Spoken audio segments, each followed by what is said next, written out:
perkara yang paling penting dalam kehidupan manusia adalah perkara iman. Tidak ada perkara yang lebih penting daripada iman. Iman ini lebih penting daripada duit, rumah, kendaraan, pangkat, jabatan. Lebih penting daripada suami, daripada istri, daripada anak, daripada teman-teman. Satu orang mati gak punya duit, Allah gak marah. Mati gak punya rumah, gak masalah. Mati gak punya suami, Allah gak marah. Mati gak punya istri, gak punya anak-anak, gak punya teman, tidak akan mendatangkan murka Allah subhanahu wa ta'ala. Tapi apabila ada satu orang manusia mati tanpa iman, nah itulah masalah. Jadi kita harus sepakati ini. Semua kita yang mendengarkan video ini, kita harus tahu bahwasanya perkara iman adalah perkara yang paling penting, harus terus dibicarakan, harus terus difikirkan, harus terus diusahakan. Nah, sebagaimana hari ini sebagian besar manusia di dunia, mereka menganggap yang penting itu adalah perkara kesehatan. Maka hari-hari bicara tentang kesehatan, mengusahakan tentang kesehatan. Di mana-mana kalau bertanya, jumpa orang tanya, sehat kamu, apa kabar, bagaimana sehat? Dulu kalau sahabat berjumpa, bukan itu yang mereka tanyakan. Ketika sahabat berjumpa dengan sahabat yang lain, yang mereka tanyakan bagaimana kabar iman kalian. Bukan bagaimana kabar kesehatan kalian, bukan bagaimana kabar keluarga kalian, anak kalian. Bukan itu yang pertama mereka tanyakan.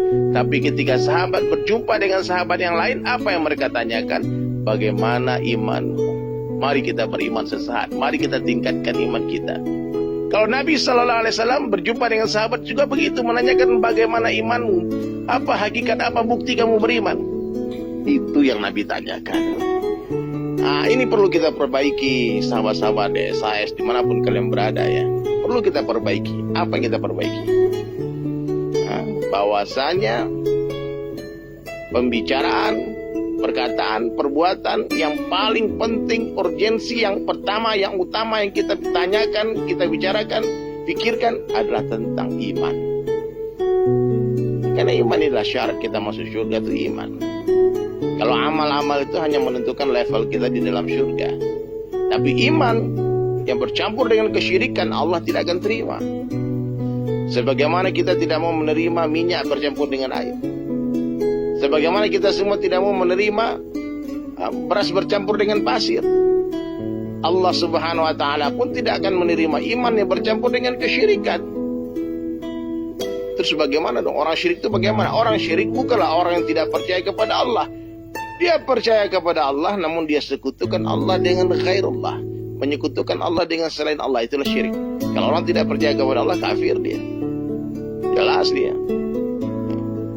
Tapi orang yang percaya kepada Allah, namun dia juga percaya kepada ghairullah, dia sekutukan Allah dengan makhluk, inilah musyrik. Orang beriman mutlak yakin sempurna hanya Allah yang berkuasa, selain Allah tidak kuasa. Nah, bisa nggak kita ucapkan hal semacam ini? Allah kuasa, makhluk tak kuasa. Allah yang menciptakan, makhluk diciptakan. Allah yang memelihara, makhluk dipelihara. Allah yang memberi rezeki, selain Allah diberikan rezeki. Nah, makhluk ini bisa kita ganti dengan selain Allah. Siapa itu makhluk? Siapa saja selain Allah adalah makhluk. Hatta Jibril alaihissalam adalah makhluk. Jibril alaihissalam itu pernah dinafikan oleh Nabi Ibrahim alaihissalam. Ketika Jibril alaihissalam, amirul malaikat, pemimpinnya para malaikat, datang menawarkan bantuan kepada Nabi Ibrahim alaihissalam ketika hendak dibakar oleh Namrud laknatullah alaih. Apa jawaban Nabi Ibrahim alaihissalam? Hasbunallah wa ni'mal wakil. Cukup Allah sebagai penolongku. Nah, inilah tauhid. Menafikan ghairullah, meyakini hanya Allah yang berkuasa, selain Allah tidak bisa apa-apa, bukan apa-apa, bukan siapa-siapa, tidak bisa memberikan manfaat dan mudarat sedikit pun tanpa izin Allah. La ilaha illallah. Di hari kita bercerita tentang kebesaran Allah, di hari kita mendengar tentang kebesaran Allah, di hari kita berbicara tentang kebesaran Allah, hari itu iman kita akan meningkat, meningkat, meningkat. Tapi di hari kita bercerita tentang perkara kebesaran selain Allah, maka hari itulah iman kita akan menurun. Kenapa iman kita turun naik, hadirin sekalian? Karena kita semua tidak istiqomah dalam membicarakan tentang kebesaran Allah. Maka mulai hari ini seluruh sahabatku sekalian, perbaiki lisan. Sebelum kita memperbaiki hati kita, perbaiki lisan kita. Mulai hari ini banyak-banyaklah mengucapkan perkataan yang baik. Apa perkataan yang baik? Dakwah ilallah. Wa man ahsanu qawlan mimman da'a ilallah. Siapakah yang qawlannya, yang perkataannya yang lebih baik daripada orang yang mengajak manusia kepada Allah. Usahakan dalam setiap kalimat, dalam setiap perkataan kita, libatkan Allah Subhanahu wa Ta'ala. Kalau panas, katakan Allah yang kasih panas. Kalau dingin, katakan Allah yang kasih dingin. Kalau berjumpa, katakan Allah yang jumpakan kita. Kalau berpisah, katakan Allah yang pisahkan kita. Allah yang menghidupkan kita, Allah yang mematikan kita. Selain Allah tidak bisa apa-apa, tidak bisa menghidupkan, tidak bisa mematikan. La ilaha illallah. Libatkan Allah. Kita tidak duduk namun didudukkan oleh Allah. Kita tidak hidup namun dihidupkan oleh Allah. Kita tidak mati tapi dimatikan oleh Allah. Kita tidak berjalan namun diperjalankan oleh Allah. La ilaha illallah. Kita tidak ada tapi kita diadakan oleh Allah. Dunia ini tidak ada, dunia ini pun diadakan oleh Allah. Bahkan surga dan neraka tidak ada, surga dan neraka pun diadakan oleh Allah.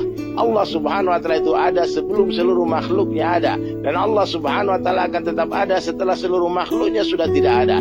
Seandainya seluruh makhluk sepakat mengatakan Allah tidak ada, Allah Subhanahu wa Ta'ala akan tetap ada. Kenapa demikian? Karena Allah Subhanahu wa Ta'ala itu sudah ada sebelum kata-kata ada itu ada, dan Allah Subhanahu wa Ta'ala akan tetap ada setelah kata-kata ada itu sudah tidak ada lagi.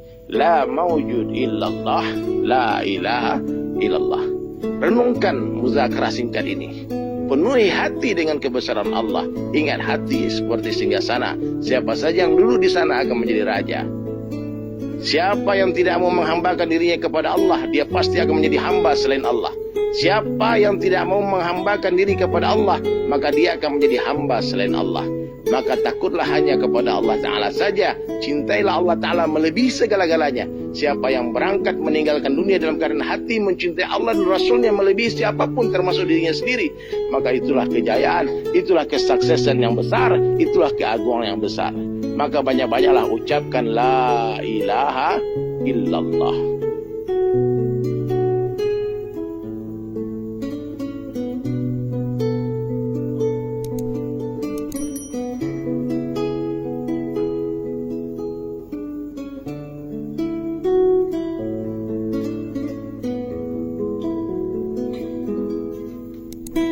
Thank you.